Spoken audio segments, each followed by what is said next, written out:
मित्रांनो, मुख्यमंत्री माझी लाडकी बहीण योजना याचा फॉर्म कशा पद्धतीने भरायचं ते सर्व माहिती आपण या व्हिडिओमध्ये सविस्तर पाहणार आहोत. तर सुरुवातीला हा फॉर्म भरण्यासाठी तुम्हाला प्ले स्टोअरमध्ये जावं लागेल आणि प्ले स्टोअरमध्ये गेल्याच्या नंतर या प्रकारचं ॲप तुम्हाला डाउनलोड करायचं आहे. त्या ॲपचं नाव असेल नारी शक्ती दूत असं प्ले स्टोअरमध्ये टाईप करायचं. टाईप केल्याच्या नंतर हा पूर्णपणे ॲप डाउनलोड करायचं आणि ॲप डाउनलोड केल्याच्या नंतर ते ॲप तुम्हाला काय करायचं, ओपन करायचं. परंतु हे ॲप डाउनलोड करण्याच्या अगोदर आता जे काही मी तुम्हाला डॉक्युमेंट्स दाखवणार आहे ते सर्व डॉक्युमेंट्स फॉर्म फिलिंगच्या अगोदर तुमच्याजवळ असणे अत्यंत आवश्यक आहेत. कारण ते सर्व डॉक्युमेंट्स तुम्हाला त्या ठिकाणी अपलोड करायचे. तर पहा, या डॉक्युमेंट्समध्ये अतिशय महत्त्वाचं आहे, हे कंपल्सरी डॉक्युमेंट्स आहेत तुमच्याजवळ असणं कंपल्सरीच आहे, तरच तुम्हाला हा फॉर्म भरता येतो. पहिली गोष्ट, सुरुवातीला तुमच्याजवळ असायला पाहिजे रहिवासी प्रमाणपत्र.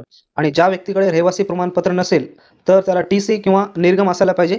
आणि जर टी-सी किंवा निर्गम 15 वर्ष अगोदरचं जरी नसेल तर राशन कार्ड केशरी किंवा पिवळं असायला पाहिजे आणि ते पण 15 वर्ष पहिलं. त्यानंतर दुसरं डॉक्युमेंट्स असेल उत्पन्नाचं प्रमाणपत्र. आणि जर ज्या व्यक्तीकडे उत्पन्नाचं प्रमाणपत्र नाही अशा व्यक्तीकडे पिवळे राशन कार्ड किंवा केशरी राशन कार्ड असले तरी त्याला फॉर्म भरता येतो. हे झाले तुमचे 2 प्रमाणपत्र. नंबर 1, रहिवासी प्रमाणपत्र नसेल तर काय घ्यायचं आणि उत्पन्न प्रमाणपत्र नसेल तर काय जोडायचं. त्यानंतर योजनेचा अर्ज, त्याच्यानंतर आधार कार्ड, त्याच्यानंतर त्या व्यक्तीचं लाभार्थ्याचं पासबुक, त्याच्यानंतर पासपोर्ट साईज फोटो आणि त्याच्यानंतर हमीपत्र.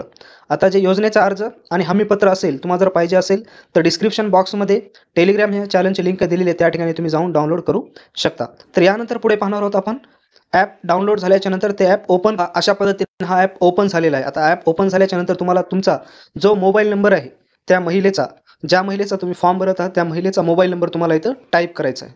अशा पद्धतीने या ठिकाणी मी त्या महिलेचा नंबर टाईप केलेला आहे. तुम्हाला सुद्धा तुम्ही जर फॉर्म भरत असाल तर त्याच पद्धतीने त्या महिलेचा चालू मोबाईल नंबर टाईप करायचा, कारण तिथं OTP येणार आहे. त्यानंतर लॉग इन या बटनावर क्लिक करायचं. ज्या पद्धतीने तुम्ही जसे लॉग इनवर याच्यावर क्लिक केल्याच्या नंतर लागलीच तुम्हाला OTP येईल. अशा पद्धतीने लॉग इनवर क्लिक केली की तुम्हाला 5 मिनिटाचा वेळ देईल आणि पहा OTP आलेला आहे. तो OTP आपल्याला इथं काय करायचा आहे, टाईप करायचा. ज्या पद्धतीने OTP तुम्ही टाईप लागलीच इथं व्हेरीफाय OTPवर तुम्हाला क्लिक करायचं. 5 मिनिटाचा हा वेळ असेल. 5 मिनिटाच्या आतमध्ये तुम्हाला तो जे आलेला OTP, त्याच्यामुळे मोबाईल तुम्हाला स्वतःजवळच ठेवायचा आहे. तुम्ही स्वतःसुद्धा फॉर्म भरू शकता. पहा, मोबाईल नंबरचे OTP टाकल्याच्या नंतर अशा पद्धतीनं तुमच्या समोर या प्रकारचं लिहून येईल, प्रोफाईल अपूर्ण आहे, तुमचे प्रोफाईल अपूर्ण आहे, कृपया प्रथम तुमचे प्रोफाईल अपडेट करा. अशा वेळेस तुम्हाला काय करायचं, नेक्स्टला आपली माहिती भरण्यासाठी इथे क्लिक करा, असं क्लिक करायचं. आता क्लिक केल्याच्या नंतर अशा पद्धतीने स्क्रीन तुमच्यासमोर ओपन होईल. आणि ही स्क्रीन ओपन झाल्याच्या नंतर इथं तुम्हाला पूर्ण त्या व्यक्तीचं नाव टाकायचं, चालू ईमेल ID टाकायची, डिस्ट्रिक्ट टाकायचं आणि नारी शक्तीचा प्रकार टाकायचा. ठीक आहे, आपण या ठिकाणी भरून घेऊ. पहा, अशा पद्धतीनं सर्व माहिती टाईप केलेली. आता जिल्हा निवडलेला आहे, तालुका तुम्हाला या ठिकाणी निवडायचा आहे. तुमचा जो काय जिल्हा असेल त्याचे तालुका इथं अपडेट होईल. तालुका निवडा या ठिकाणी. तुमचा जो तालुका आहे तो तालुका तुम्हाला या ठिकाणी निवडायचा आहे. त्यानंतर पुढचा प्रकार असेल महत्त्वाचा, नारी शक्ती प्रकार.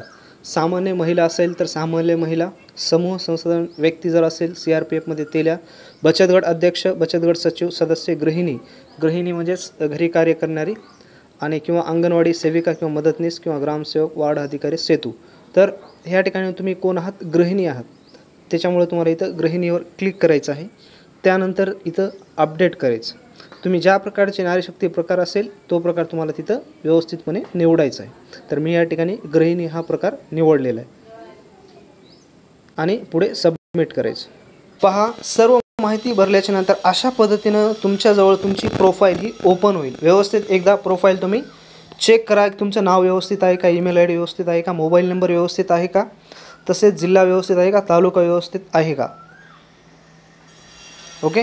त्यानंतर तुम्हाला काय करायचं, पहा, आता आपला अर्ज भरायला सुरुवात होणार आहे. त्याच्यामुळे तुम्हाला या ठिकाणी अशा प्रकारचे 4 ऑप्शन दिसतील तुम्हाला. ते ऑप्शन बघा, नारी शक्ती दूत योजना, यापूर्वी केलेले अर्ज आणि प्रोफाईल. तर अशा वेळेस तुम्हाला नारी शक्ती दूत यावर काय करायचं आहे, क्लिक, या टॅबवर तुम्हाला क्लिक करायचं. पहा, इथे क्लिक करा. क्लिक केल्याच्यानंतर अशा पद्धतीने तुम्हाला तुमच्यासमोर अजून महिलांच्या योजना, केलेले अर्ज आणि मुख्यमंत्री माझी लाडकी बहीण योजना स्क्रीन तुमच्यासमोर ओपन होईल. स्क्रीन ओपन झाल्याच्या नंतर तुम्हाला काय करायचं, मग आता अर्ज भरण्यासाठी इथे मुख्यमंत्री माझी लाडकी बहीण योजना याच्यावर तुम्हाला काय करायचं, इथे क्लिक करायचं. तर आपण या ठिकाणी क्लिक करूया. त्यानंतर मित्रांनो तुमच्यासमोर अशा पद्धतीचं पेज ओपन होईल. आपण या ठिकाणी लाईव्ह व्हिडिओ केला होता शूट, परंतु ते स्क्रीन जी आहे पूर्ण ब्लॅक होत आहे, त्याच्यामुळे लाईव्ह रेकॉर्डिंग त्याच्यामध्ये होत नाही. त्याच्यामुळे आपण या पद्धतीचा व्हिडिओ तयार केला आहे. तर पहा, समोर काय सांगण्यात आलेलं आहे, या पद्धतीचं फॉर्म तुमच्या समोर नेक्स्ट स्टेपला ओपन होते. ओपन झाल्याच्या नंतर त्या महिलेचं संपूर्ण नाव विचारले जाते. तर या ठिकाणी जी महिला लाभ घेत आहे, ते संपूर्ण नाव तुम्हाला इथं टाइप करायचं आहे त्या ठिकाणी अर्जामध्ये. तसेच पुढे आहे पतींचे किंवा वडिलांचे नाव. जर महिला ही अविवाहित असेल, त्या महिलेचं लग्न झालं नाही आणि 21 वर्ष कंप्लीट असेल, तर तुम्ही त्याच्या वडिलांचे नाव टाका आणि जर महिला ही विवाहित असेल, तर त्या ठिकाणी त्याच्या पतीचे नाव टाकायचे. तसेच समोर आहे दिनांक, महिना, वर्ष, जन्मदिनांक, संपूर्ण जन्म दिनांक टाकायचं. लिमिट तुम्हाला माहित आहे 21 ते 65 वय आहे. याच महिलांनी फॉर्म भरायचं. त्याच्यानंतर अर्जदाराचा पत्ता आणि इतर माहिती. यामध्ये तुमचा जिल्हा निवडायचा, कोणत्या जिल्ह्यामध्ये आहे. क्लिक केल्याच्या नंतर लागलीच तुम्हाला जिल्हा दिसेल, यादी तुमच्या समोर ओपन होईल. तसं जिल्हा ज्या पद्धतीने तुम्ही निवडल्याच्या नंतर लागलीच गाव, शहर, गावाची आणि तालुक्यांची जिल्ह्याच्या नंतर तालुका येईल, तालुका निवडा. त्याच्यानंतर गाव आणि शहर तुमचा तिथे निवडायचं आहे. समोर पहा तुम्ही कुठे राहता, त्या ठिकाणी ग्रामपंचायत असेल तर ग्रामपंचायत टाईप करा, लिहा तिथं. नगरपंचायत असेल तर नगरपंचायत, नगरपालिका असेल तर नगरपालिका आणि महानगरपालिका असेल तर महानगरपालिका. त्याच्यानंतर पिन कोड, तुमच्या तालुक्याचा पिन कोड इथे तुम्हाला काय करायचं आहे, टाईप करायचा आहे. त्यानंतर पुढे लिहायचं आहे पहा या ठिकाणी तुमचा संपूर्ण पत्ता, पूर्ण पत्ता तुम्हाला लिहायचा आहे. तसेच त्यानंतर तुमचा मोबाईल क्रमांक हा चालू मोबाईल क्रमांक द्यायचा आहे, कारण त्याच मोबाईल क्रमांकावर तुम्हाला तुमचा फॉर्म रिजेक्ट झाला की पास झाला हे SMS येणार आहे आणि पैसे आल्याच्या नंतर देखील तुम्हाला कळणार आहेत की तुमचं सिलेक्शन यादीमध्ये नाव आलेलं आहे. पुढे पहा, ही माहिती जी आहे ती अत्यंत महत्त्वाची माहिती आहे आणि तुम्हाला ही माहिती व्यवस्थित भरायची आहे. जर ही माहिती तुमची चुकली तर तुम्हाला पैसे येणार नाही. पहा या ठिकाणी बँकेचे संपूर्ण नाव व्यवस्थित टाका. त्यानंतर बँक खातेधारकाचे नाव, जे काही लाभार्थी आहे त्यांचे नाव टाका. बँक खाते क्रमांक व्यवस्थित टाका. IFSC कोड देखील व्यवस्थित तुम्हाला इथं टाईप करायचं आहे. तसेच पुढे पहा, हे महत्त्वाचं आहे, काय सांगण्यात आलेलं आहे या ठिकाणी, आपला आधार क्रमांक बँक खात्याला जोडले आहे का? आहे तर येस करा, नसेल तर नो करा. परंतु इथं कंपल्सरी म्हटलेलं आहे, आपला आधार क्रमांक बँक खात्याला जोडले आहे का? नसल्यास आधार क्रमांक खात्याशी संलग्न करण्यात यावा. फॉर्म जरी भरला असेल तर बँकेत जा. बँकेत गेल्याच्या नंतर तुम्हाला तुमचा जो आधार क्रमांक आहे तो बँक खात्याला कनेक्ट करून देण्यात येतो. म्हणजे ते केल्याच्या नंतरच तुम्ही काय करा, हा फॉर्म भरा. त्यानंतर महत्त्वाची माहिती आता आहे इथं. तुम्हाला मी सुरुवातीला सर्व डॉक्युमेंट्स सांगितले होते की तुमचे सर्व डॉक्युमेंट तुमच्या सोबत ठेवा, तुम्हाला अपलोड करायचे आहेत. आता वेळ आलेली आहे ते डॉक्युमेंट्स अपलोड करायचे.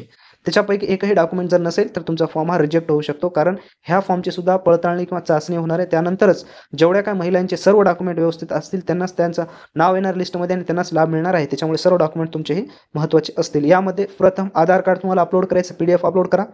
त्याच्यानंतर जन्म प्रमाणपत्र किंवा रहिवासी प्रमाणपत्र, त्यानंतर उत्पन्नाचे प्रमाणपत्र, अर्जदाराचे हमीपत्र. आता तुम्हाला हे हमीपत्र असेल, जर तुम्हाला घ्यायचं असेल, हमीपत्र डाउनलोड करायचं असेल आणि या योजनेचा अर्ज डाउनलोड करायचा असेल तर डिस्क्रिप्शन बॉक्समध्ये आपल्या टेलिग्राम चॅनलची लिंक दिलेली आहे. तुम्ही तिथे जाऊन ते डाउनलोड करा. तसेच आपला चॅनल देखील सबस्क्राईब करा. त्यानंतर पुढे पहा, पुढे महत्त्वाचं म्हणजेच लाईव्ह तुमची त्या ठिकाणी फोटो घेतली जाणार आहे. फोटो तुमची तिथं अपलोड होईल लाईव्ह. त्याच्यानंतर तुम्हाला इथं क्लिक करायचं आहे ॲक्सेप्ट हमीपत्र आणि त्याच्यानंतर माहिती जतन करा.